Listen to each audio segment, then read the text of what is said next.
And I first thank IEMed for inviting me to such an interesting seminar, together with such an interesting location, because the locations, together with the subject, is also a very motivating point to come all over from Turkey to this such a beautiful country and to such a beautiful city.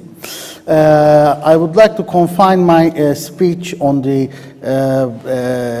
economic transformation of the three countries, Egypt, Tunisia, and Morocco, how the trade between Turkey and these three countries and with the European Union can be developed, and also how those countries would succeed economically. Now, at the moment, we are living in a very interesting times. In the one side, the European Union is in a crisis and looking for solutions to get out of the crisis. And I am sure the North Africa plays now a more of a crucial role than it used to be, because until now, the European Union always looked to this region less of a market, but more of a source of immigration sources. But now maybe European Union needs those countries to be more of a market, so that Europeans sell their goods to this more developing markets. Also, the same story applies for Turkey. Turkey today, almost 45% of our total trade is with the European Union, but since European Union is in a big crisis, now the Turkey has to find new markets to simply increase its trade portfolio, so that North African countries are a good candidate for that. So to have a successful economic transformation, my experiences tells me that the first, the countries should create a goal. Whether that goal, let it be too ideological, too hypothetical, but it must be a goal. What I mean by that, if you look at those three countries, Egypt, Tunisia, and Morocco, their total GDP is around 350 billion US dollars. And the population is more than 100 million. So why not for those three countries to put some sort of a long-term aim, like becoming almost 2.53 billion dollars economies, and then to discuss how to reach to that goal. For example, Turkey first put some sort of economic goal, saying that by the year 2023, we will be among the first 10 biggest countries globally from economic point of view. Okay, reaching to that goal can be discussed, can be criticized, but at least you have some sort of a goal, and now you can easily discuss how to reach to that goal. So I suggest those three countries to put a goal and to pursue to that goal economically. Also, if we have a look at the general outlook of trade relations between European Union and to this very specifically three countries is, for example, the Egypt, almost 30% of imports and exports are with European Union. The Tunisia and Morocco, whereas, are very much integrated with the European Union, saying that, for example, for Tunisia, 70% of exports and 60% of imports is already with the European Union, and whereas Morocco, the numbers are 60% of exports and 40% of imports are with European Union. So, what we expect that for these at least two countries, from the European perspective, it is not very much realistic to expect more of an increase in the shares. The shares are already high, but as those countries develop, we may expect an increase in absolute terms, absolute values of numbers of trade between EU and these two countries. Tunisia and Morocco needs not to increase the share of its trade with EU, but increase the share of its trade with other countries, but also maybe increase the shares with EU in absolute terms. Egypt is doing already 30% of imports and exports with EU. The number is already, the share is already high. The numbers are low. But when we look at the trades of those countries within themselves, are not very promising.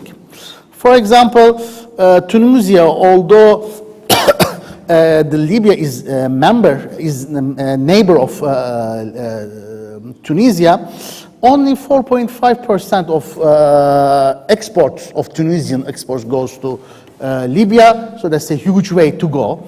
Of course, Libya is now having some sort of a transition period and had a very bad experience of civil war, but the numbers are to well go beyond.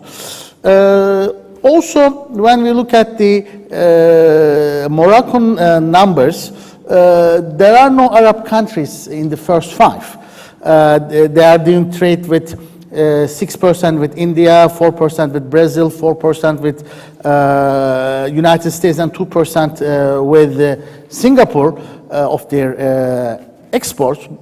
About their imports, only Saudi Arabia with 6%, mainly the oil. So those three countries also has to increase the trade within themselves. So we have to give them offers of how to promote the trade between Arab countries, between Islamic countries, and between the regional countries.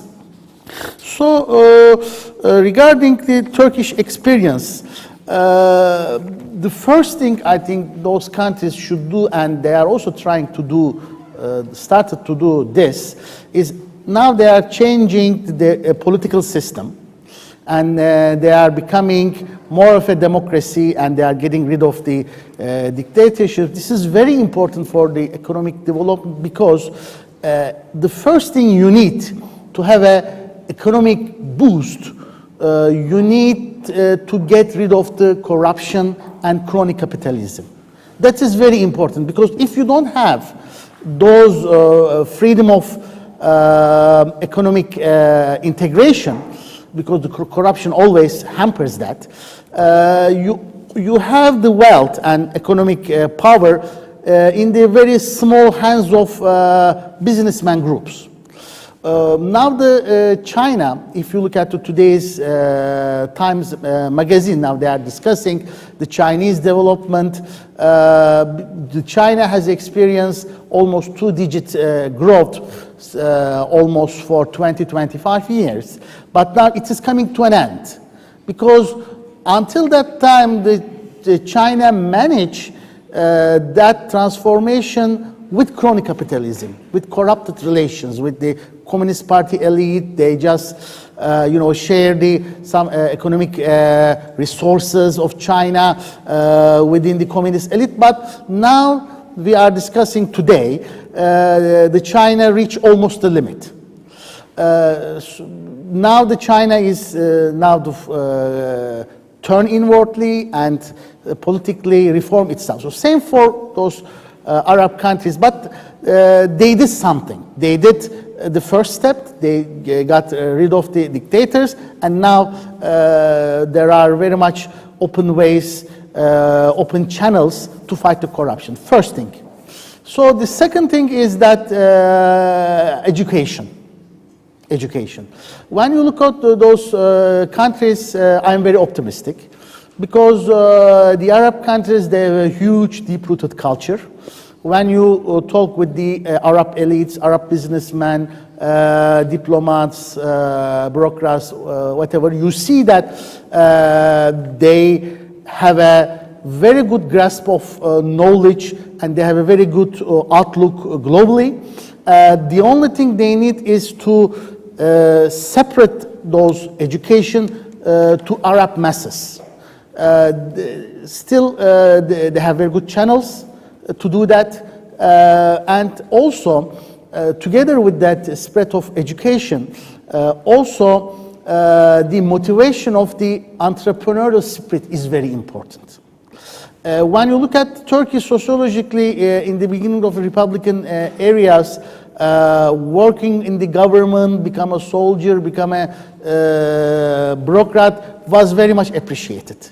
The tradesmen, the businessmen were always considered to be lower rankings of the society from sociological point of view. But as the economy become more and more of an important aspect within the social life of those regions, becoming a businessman, becoming an entrepreneur became something to be admired of. So promoting entrepreneurial spirit within that educational system also is very important. Also, that has been discussed already, but so I'm not going to emphasize much. Also, giving private sector to initiative is important. In Turkey, like MÜSIAD, TÜSİAD, TUSKON, and the other businessman organization played a crucial role in economic transformation and in economic growth.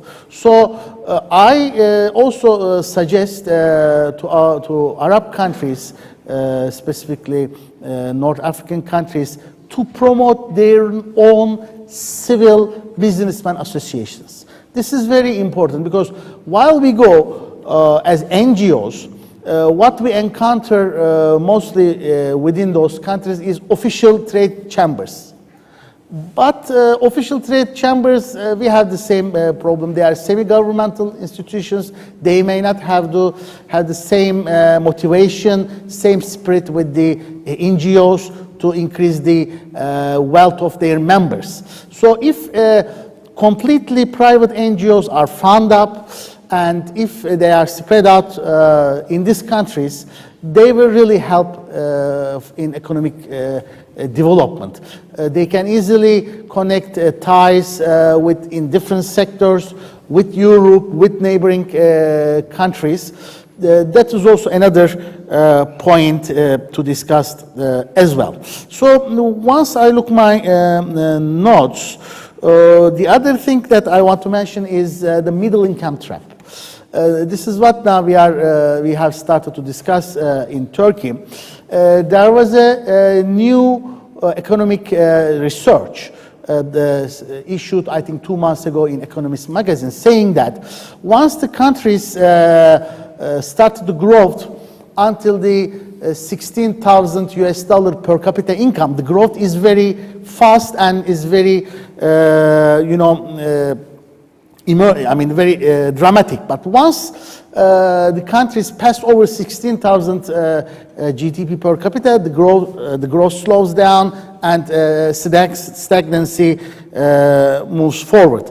So those countries, if we look at the GDP per capita numbers, for example, the Egypt is around a little bit less than 3,000. The Morocco is a little bit than $3,000 per capita. So that makes those countries, as of today, lower middle income countries. Tunisia is, with the GDP per capita is $4,200, is a middle income country. So those countries have to put as an aim to get rid of the the middle income countries level and should move to higher income level countries. How? Okay, when you are in a middle income countries, what you benefit is mostly the cheap labor and cheap economic resources. The foreign countries come over to your country, they use your labor, your cheap economic resources, they found up factories, some greenfield investment, and you start to grow. But those growths take in low or middle technology sectors like textile, construction, some middle machinery, so on and so forth. But in order to move the higher level of economic transformation and development, you need high technology sectors like electronics, luxury cars, the BT technology, IT technologies. Also, the Arab countries should start to make foundations to aim to have those technologies, because with textile or with agriculture, you can only come to maybe upper middle income country, but never to a higher income countries. So that has to be started to considered as well. In order to do that also, those countries should create economic clusters. Egypt has always been traditionally very important cotton exporter countries, but it is not enough for Egypt. So why not Egypt to consider, for example, nanotechnology to create very specific ultra textile products done by cotton. So that will be another interesting economic targets for these countries also to be considered. Also, during the meeting, the role of the international financial institutions has been discussed. We have the same story of the IMF, and also yesterday IMF question has been raised. Okay, those economic institutions like IMF, World Bank has to be considered as a last resort. The country should itself create its own economic model and should finance its economy from normal means. I mean from the normal global market. Because only when the country fails, they apply to those institutions like IMF, so on and so forth. So the IMF is not the normal solution, is not the natural solution, but is only should be seen as a point of last resort, because in those latest crises we have experienced, European countries, they were very much hesitant to apply to IMF as a last resort, because once you are applying to IMF, that means you are in trouble. So IMF also considered from that angle as well. So this is mainly the end of my presentation. If you have any questions regarding the Turkish experience, I will also I can also talk about in the Q&A section. So thank you very much.